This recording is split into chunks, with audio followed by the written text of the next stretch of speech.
Andhra Pradesh government వక్ఫ్ బోర్డ్ని కంప్లీట్గా dissolve చేసేసింది. అంటే ఇప్పటి వరకు ఉన్న బోర్డుని తీసేసింది. అసలే ఒక పక్క సెంట్రల్ గవర్నమెంట్ వక్ఫ్ చట్టానికి 44 మార్పులు చేయడానికి రెడీ అవుతున్న టైంలో, ఇంకో పక్క AP deputy CM Pawan Kalyan సనాతన ధర్మం గురించి ఫైట్ చేస్తున్న టైంలో ఏపీ గవర్నమెంట్ ఏకంగా రాష్ట్ర వక్ఫ్ బోర్డుని డిజాల్వ్ చేయడం అందరికీ ఊహించని షాక్ ఇచ్చింది. 9 లక్షల ఎకరాలు అంటే హైదరాబాద్ లాంటి సిటీస్ 18 పట్టేటంత ఏరియా, ఇంకా చెబితే 9 ముంబై సిటీస్ అంత ఏరియా.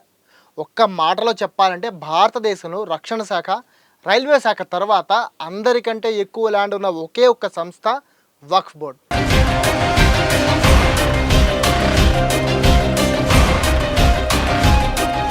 తమిళనాడులోని మధురైలో తిరుచెందురై ఊళ్ళోని 369 ఎకరాల భూమిని వక్ఫ్ తన ఆస్తిగా ప్రకటించింది. ఆ ఊళ్ళో ఉన్న ప్రతి ఒక్కరిని ఆక్రమణదారులంటూ భూమిని అప్పగించాలని డిమాండ్ చేసింది. విచిత్రం ఏంటంటే ఆ ఊళ్ళో ఉన్న 1500 ఏళ్ల నాటి సుందరేశ్వర ఆలయం కూడా మా ఆస్తే అని వక్ఫ్ చెప్పింది. అలాగే రాజస్థాన్లోని రైతులు సాగు చేసుకుంటున్న భూమి తమదేనని వక్ఫ్ బోర్డు క్లెయిమ్ చేసింది. దీంతో రిజిస్ట్రేషన్లు ఆపేసింది గవర్నమెంట్. ఇక తెలంగాణలో రంగారెడ్డి, మేడ్చల్, మల్కాజ్గిరి, మహబూబ్ నగర్, సంగారెడ్డి, నిజామాబాద్ జిల్లాలో 55,000 ఎకరాల భూమి మాదేనంటూ దాదాపు 3,500 కేసుల్లో ఫైట్ చేస్తోంది వక్ఫ్ బోర్డు. అయితే అసలు ఈ వక్ఫ్ అంటే ఏంటి? వక్ఫ్కి ఇంత భూమి ఎక్కడిది?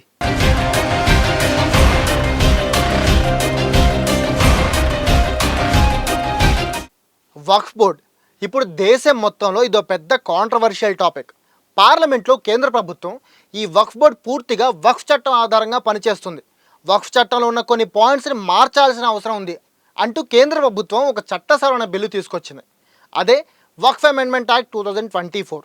ఈ యాక్ట్లో ఏముందో తెలుసుకునే ముందు ఒక్కసారి వక్ఫ్ యాక్ట్ గురించి, అసలు వక్ఫ్ బోర్డు కార్యకలాపాల గురించి తెలుసుకోవడమే కాకుండా అసలు ఇప్పుడు ఈ అమెండ్మెంట్ తీసుకురావాల్సిన అవసరం ఏమొచ్చిందో తెలుసుకోవాలి. వక్ఫ్ బోర్డు ఏం చేస్తుంది? వక్ఫ్ అనేది అరబిక్ నుంచి వచ్చింది. దీని పేరు మీద 1913లో వక్ఫ్ చట్టాన్ని బ్రిటిష్ పాలకులు తీసుకొచ్చారు. ఇది ముస్లిం వర్గానికి చెందిన మతపరమైన ఆస్తులను రక్షిస్తుంది. ఈ వ్యవహారాన్ని చూసేందుకు ఏర్పాటు చేసిన ఒక బోర్డే వక్ఫ్ బోర్డు. ఈ వక్ఫ్ బోర్డు అనే కాన్సెప్ట్ కాంగ్రెస్ పార్టీ 1964లో తీసుకొచ్చింది. అప్పుడు సిడబ్ల్యూసి కమిటీ వక్ఫ్ ఆస్తులను సంరక్షించేందుకు ఓ బోర్డు ఉండాలనే ఆలోచన చేసి కేంద్ర రాష్ట్ర ప్రభుత్వాలు వాళ్ళ పరిధిలో వక్ఫ్ బోర్డులు ఏర్పాటు చేయాలని సూచించింది. ఇక 1995 నుంచి దేశంలో ఈ వక్ఫ్ బోర్డులు మొదలయ్యాయి. ప్రతి రాష్ట్రంలో ఓ వక్ఫ్ బోర్డు ఉంటుంది. ప్రస్తుతం దేశంలో 30 వరకు వక్ఫ్ బోర్డులు ఉన్నాయి. ఈ బోర్డులో స్థానిక మైనారిటీ ఎంపీ, ఎమ్మెల్యేలు, స్టేట్ బార్ కౌన్సిల్లోని ముస్లిం మెంబర్స్, ఇస్లాం చరిత్ర తెలిసిన స్కాలర్స్, వక్ఫ్ ప్రాపర్టీ చూసుకునే ముతావలీస్ మెంబర్స్గా ఉంటారు. వీళ్ళంతా కలిసి వక్ఫ్ ఆస్తుల్ని కాపాడుతూ వాటిని మేనేజ్ చేస్తూ ఉంటారు.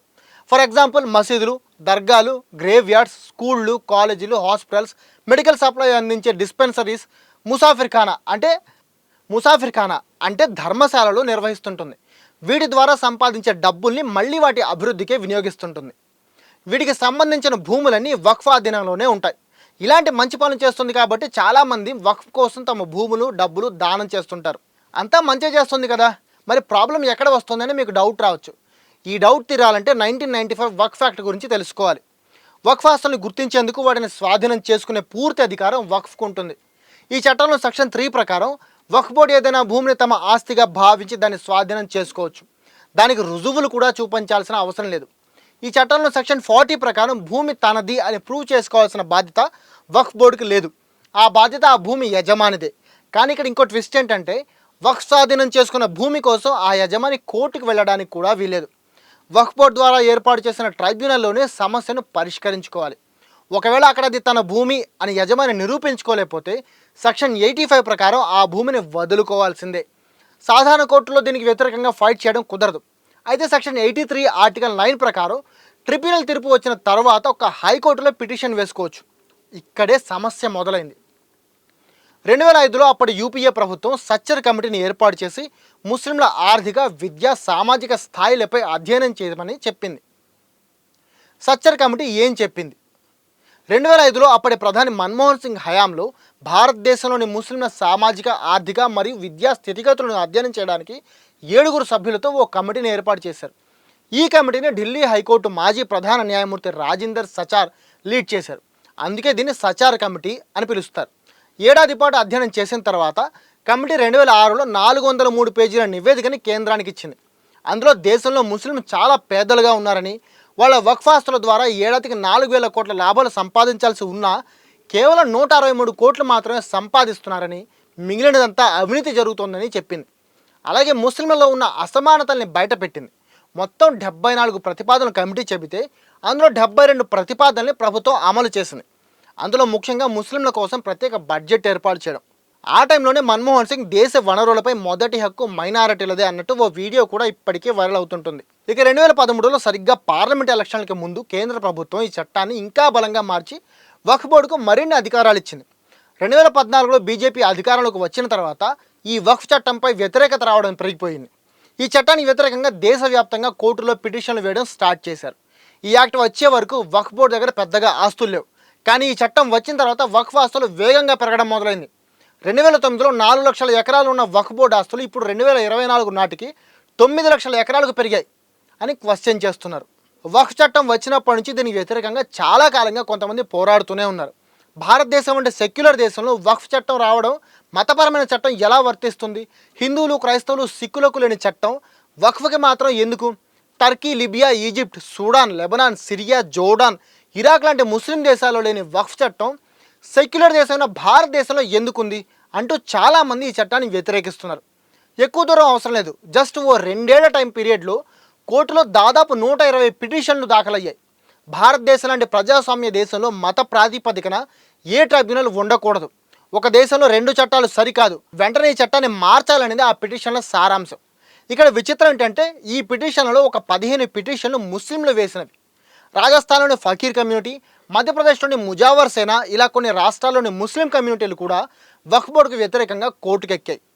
ఇలాంటి టైంలో ఇప్పుడు కేంద్రంలో అధికారంలో ఉన్న బీజేపీ ప్రభుత్వం వక్ఫ్ చట్టంలో 44 మార్పులు చేసేలా ఓ చట్టాన్ని ఆగస్టులో తీసుకొచ్చింది. ఆ చట్టంలోని కీ పాయింట్స్ చూస్తే సెంట్రల్ వక్ఫ్ కౌన్సిల్, రాష్ట్ర వక్ఫ్ బోర్డులో 2 ముస్లిమేతర ప్రతినిధులు ఉంటారు. వక్ఫ్ ఆస్తుల రిజిస్ట్రేషన్ సెంట్రల్ పోర్టల్ డేటాబేస్ ద్వారా జరుగుతుంది. ఇందులో ప్రతి వక్ఫ్ బోర్డు నిర్వాహకుడు అంటే స్టేట్ ముత్తల్వి వాళ్ళ ఆస్తులకు సంబంధించిన పత్రాలు చూపించి నమోదు చేసుకోవాలి. ఏడాదికి 5,000 రూపాయలలోపు ఆదాయం మాత్రమే ఉన్న ఆస్తులకు సంబంధించి వక్ఫ్ బోర్డుకి చెల్లించే పన్నును 7% నుంచి 5%కి తగ్గించాలి. ఒక ఆస్తి వక్ఫ్కి చెందినదా లేదా అని నిర్ణయించే హక్కు ఇకపై వక్ఫ్ బోర్డుకి ఉండదు. ప్రస్తుతం ఉన్న 3 సభ్యుల వక్ఫ్ ట్రైబ్యునల్ 2 సభ్యులకే పరిమితం చేయడమే కాకుండా వాళ్ళ ట్రైబ్యునల్ ఇచ్చే నిర్ణయాలపై మళ్ళీ పిటిషన్ వేసుకునే హక్కు ప్రజలకు ఉంటుంది. ట్రైబ్యునల్ నిర్ణయాలను 90 రోజుల్లో హైకోర్టులో సవాల్ చేయొచ్చు. ఒకవేళ ఎవరైనా వక్ఫ్ భూమిని ఆక్రమించుకొని 12 ఏళ్లుగా అనుభవిస్తుంటే ఇకపై వాళ్లే ఆ భూమికి యజమానులు అవుతారు. ఈ సవరణలే వక్ఫ్ తీవ్రంగా వ్యతిరేకిస్తోంది. ఈ సవరణలు చట్టంగా ఆమోదిస్తే 99% వక్ఫ్ ఆస్తులు ఆక్రమణలోనే ఉండడం వల్ల వక్ఫ్ ఆస్తులు భారీగా తగ్గిపోతాయని బోర్డు వాదిస్తోంది. ముఖ్యంగా హర్యానా, పంజాబ్ లాంటి రాష్ట్రాల్లో వేలాది ఎకరాలు ఏళ్ల క్రితమే ఆక్రమించుకున్న వాళ్ళు ఇప్పుడు ఆ భూమికి యజమానులు అవుతారని భయపడుతోంది. అలాగే ఈ చట్టంలో రిజిస్ట్రేషన్ ప్రక్రియ అంతా గందరగోళంగా ఉంటుందంటున్నారు. కాబట్టి ఈ సవరణ వక్ఫ్ని నిర్వీర్యం చేయడానికి, హిందువుల ఓట్లను పొందడానికే చేసిందని అంటున్నారు. అలాగే వక్ఫ్ బోర్డులు, సెంట్రల్ వక్ఫ్ కౌన్సిల్లో ముస్లిమేతరులను 2 పదవులకు రిజర్వ్ చేయడం, అలాగే ఈ చట్టంతో రిజిస్ట్రేషన్ ప్రక్రియ అంతా గందరగోళంగా అవుతుందంటున్నారు. కాబట్టి ఈ సవరణలో వక్ఫ్ని నిర్వీర్యం చేయడానికి, హిందువుల ఓట్లను పొందడానికే చేసిందని అంటున్నారు. అలాగే వక్ఫ్ బోర్డులు, సెంట్రల్ వక్ఫ్ కౌన్సిల్లో ముస్లిమేతరులకు 2 పదవులు రిజర్వ్ చేస్తున్నారంటున్నారు కదా. అలాగే హిందూ దేవాలయాల బోర్డులోనూ ముస్లింలకు రిజర్వేషన్లు ఇస్తారా అని కౌంటర్ క్వశ్చన్ వేస్తున్నారు. ఇక కాంగ్రెస్, సమాజ్వాదీ పార్టీ లాంటి ప్రతిపక్షాలు కూడా కేంద్రం చేస్తున్న సవరణలు ముస్లింలను అణచివేసేలా ఉన్నాయని వ్యతిరేకిస్తున్నారు. దీంతో ఈ బిల్లును జాయింట్ పార్లమెంటరీ కమిటీకి పంపించారు. ప్రస్తుతం ఈ కమిటీ బిల్లుపై అధ్యయనం చేస్తుంది.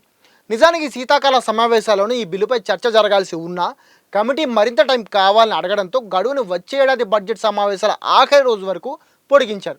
అంటే వచ్చే ఏడాది ఫిబ్రవరి ఆఖరి కల్లా ఈ బిల్లుపై ఏం జరుగుతుందో తెలిసిపోతుంది. ఇప్పుడు ఏపీలో వక్ఫ్ బోర్డు డిజాల్వ్ చేయడానికి రీజన్ చూస్తే ఈ మధ్యనే అక్టోబర్ 21న 2 కొత్త బోర్డు సభ్యులుగా ఎన్నుకుంటూ ఏపీ గవర్నమెంట్ జీవో రిలీజ్ చేసింది. కానీ వాళ్ళలో చైర్మన్ పదవికి ఎంపికైన వ్యక్తి అవినీతిపరుడంటూ నియామకానికి వ్యతిరేకంగా ఏపీ హైకోర్టులో రిట్ పిటిషన్స్ పడడంతో పాటు చాలా కాలంగా కార్యకలాపాలు సరిగ్గా లేకపోవడం వల్ల బోర్డును డిజాల్వ్ చేస్తున్నట్టు ఏపీ గవర్నమెంట్ అనౌన్స్ చేసింది. అయితే కొద్ది రోజుల్లో కొత్త బోర్డును తీసుకుంటామని కూడా చెప్పింది. కానీ అది ఎప్పుడనేది మాత్రం చెప్పలేదు. ఇక్కడే చాలా అనుమానాలు వస్తున్నాయి. మరి మీరేమంటారు? వక్ఫ్ చట్టం ఇంతకు ముందులాగే ఉండాలంటారా, లేదంటే బీజేపీ ప్రభుత్వం తెచ్చిన మార్పులు జరగాలంటారా? మీ ఒపీనియన్ కామెంట్ చేసి చెప్పండి. అలాగే ఈ వీడియో మీకు నచ్చితే ఒక లైక్ చేసి మీ ఫ్యామిలీ అండ్ ఫ్రెండ్స్ కూడా షేర్ చేయండి. ఇక ఇలాంటి ఇన్ఫర్మేటివ్ కంటెంట్ కోసం మా దిశ టీవీ యూట్యూబ్ ఛానల్ సబ్స్క్రైబ్ చేసుకోండి. ఇది ఇవాళ టాప్ స్టోరీ. నేను మీ కేబీకే సైనింగ్ ఆఫ్.